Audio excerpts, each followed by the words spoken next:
இப்போ சில பேர் கிளம்பி வருவாங்க, என்னென்னா 10 நிபந்தனை இருக்குது, இதில் எங்கேயுமே பலஸ்டைன் சம்மந்தமாக இல்லை, பலஸ்டைனை யுத்த நிறுத்தத்தில் சேர்க்கலை, மஸ்ஜிதுல் அக்ஸாவை சேர்க்கலை அப்படின்னு சொல்லிக்கிட்டு சில பேர் கடத்து சொல்ல வருவாங்க. முதல்ல ஒன்று புரிஞ்சுக்கிறங்க, ஆல்ரெடி பாலஸ்தீனத்திற்கும் இஸ்ரேலுக்கும் இடையில் ஒரு யுத்த நிறுத்தம் நடைமுறையில் இருக்குது. நம்ம வீடியோ பார்க்குற எல்லோருக்குமே தெரியும், 2 ஆண்டு காலம் யுத்தம் நடைபெற்றது, தற்போது யுத்த நிறுத்தம் ஏற்பட்டிருக்கிறது, 179வது நாட்களை தாண்டி கொண்டிருக்கிறோம் அப்படின்னு சொல்லி நம்ம போடுவோம். நம்ம வீடியோலேயே சீஸ் ஃபயர் 179, சீஸ் ஃபயர் 178 இப்படி தான் போட்டு வர்றோம். ஆல்ரெடி பாலஸ்தீனத்தில் ஒரு யுத்த நிறுத்த ஒப்பந்தம் நடைமுறையில் இருக்கிறது. ஒப்பந்தத்தை மீறி இஸ்ரேல் அவ்வப்போது தாக்குதல்கள் நடத்துகிறது என்பதை யாருமே மறுக்கல. அதே மாதிரி ரஃபா பார்டர் அவங்க திறக்காம இருக்கிறாங்க, ஓரளவுக்கு தான் அதனுடைய அனுமதிகள் கொடுக்கப்படுகிறது, நிறைய அநியாயம் மீண்டும் நடந்து கொண்டு இருக்கிறதுங்கிறதெல்லாம் யாரும் மறுக்கல.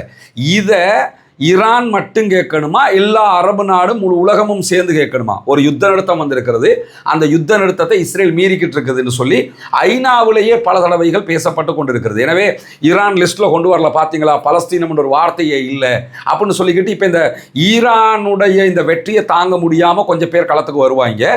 தெளிவாக புரிந்து கொள்ளுங்கள், இது ஈரானியர்களுக்கான வெற்றி மட்டுமல்ல, ஆக்கிரமிப்பாளர்களுக்கு எதிரான ஒரு வெற்றி. உலகத்தில் அமெரிக்காவும் இஸ்ரேலும் செய்து வருகிற அநியாயங்களுக்கு இவங்களை தட்டி கேட்க யாரும் இல்லையாங்கிற இருந்த ஒரு நிலையில் இல்லை, அமெரிக்காவோட நெஞ்ச நிமிர்த்தி இவங்க தைரியமாக சண்டை பிடிச்சிருக்கிறாங்கிறத நிறைவேற்றும் விதமாக நடைபெற்றிருக்கக்கூடிய ஒரு விவகாரமாகத்தான் இதை பார்க்க முடியும். அதனால் பலஸ்தீனுடைய பேச்சு இல்லை என்று சொல்லி வந்தால், பாலஸ்தீனத்தில் யுத்த நிறுத்தத்தை மீறி தாக்குதல் நடைபெறுகிறது, அதை நிறுத்துங்க என்று சொல்லி ஆல்ரெடி அரபு நாடுகள் வளம மாதிரி பல கண்டன அறிக்கைகளை வெளியிட்டுக்கிட்டு தான் இருக்கிறாங்க. அதில் இருந்தும் புரிஞ்சுக்கிறணும் என்னென்னு கேட்டால், ஆல்ரெடி ஒரு யுத்த நிறுத்தம் இருக்குது. அப்போ யுத்த நிறுத்தம் ஒன்று இருக்கக்கூடிய ஒன்றை எவனா யுத்த நிறுத்தத்துக்குள்ளே கொண்டு போடுவானா? போட மாட்டாங்க. ரெண்டாவதாக, இந்த யுத்தம் யாருக்கும் நடந்த யுத்தம்ங்கிறது கூட காமன் சென்ஸாக நம்ம புரிஞ்சுக்கிறணும்.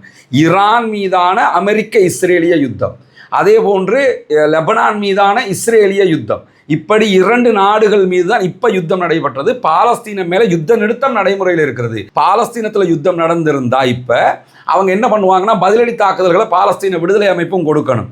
பாலஸ்தீன விடுதலை அமைப்பு நாங்கள் யுத்த நிறுத்தத்தில் கவனமாக இருக்கிறோம், நீங்கள் அதை மீறி தாக்குதல் நடத்துறீங்க, உங்களை மாதிரி நாங்கள் பண்ண மாட்டோங்கிறதுல இருக்கிறாங்க. எனவே இந்த 10 நிபந்தனைகளோட பாலஸ்தீனத்தை காணும். இப்போ பாலஸ்தீனத்தை முதல்ல போய் தேடுவாங்க, பாலஸ்தீனத்தை காணும், ஜெருசலமை காணும் என்று சொன்னால் அது ஆல்ரெடி யுத்த நிறுத்தம் நடைமுறையில் இருக்கும்போது யுத்த நிறுத்தத்தை மீறி மஸ்ஜிதுல் அக்ஸா மூடப்பட்டிருக்கிறது.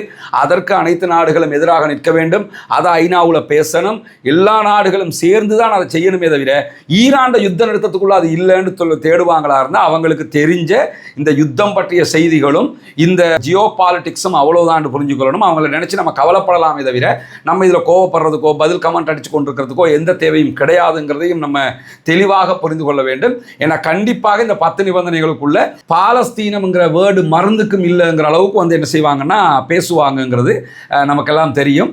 இதையும் தெளிவாக புரிந்து கொள்ளுங்கள். ஏன் அதுக்குள்ள வரல என்று சொன்னால், யதார்த்தத்தில் யுத்த நிறுத்தம் இப்பொழுது வருவது ஈரானுக்கும் லெபனானுக்கும் அமெரிக்காவுக்கும் இஸ்ரேலுக்கும் இடையிலான யுத்த நிறுத்தம். ஆல்ரெடி பாலஸ்தீனத்தோட யுத்த நிறுத்தத்தில் தான் இருக்கிறாங்க. அது உலகத்துக்கே தெரியும். யுத்த நிறுத்தத்தை மீறி பாலஸ்தீனம் மீது தாக்குதல்கள் நடத்தப்படுகிறது.